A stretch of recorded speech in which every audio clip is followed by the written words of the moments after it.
তো বন্ধুরা, আমি কত কষ্টে কাজ করছি দেখো।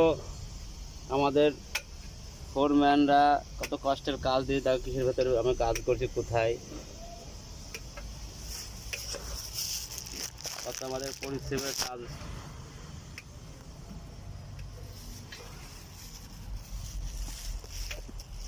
তো বন্ধুরা, ভিডিওটা তোমাদের ভালো লাগলে অবশ্যই একটু লাইক শেয়ার কমেন্টে জানাবে কেমন লাগলো না লাগলো, অবশ্যই কিন্তু জানাবে।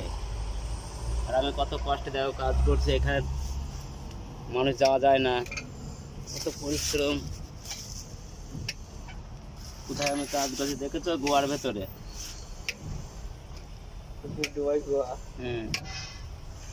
প্রচন্ড কষ্ট হয় এদের কাজ করে, দেখো কত কষ্টে আমরা কাজ করি। তো বন্ধুরা, আমরা যেখানে কাজ করছি এখানে মানুষ ঠিকমতো আসা যায় না। আমরা একদম হক সিলিংয়ের কাজ করছি, ওপরে বহুত কষ্ট এখানে। তা ভিডিওটা অবশ্যই ভালো লাগলে লাইক শেয়ার কমেন্ট করবে।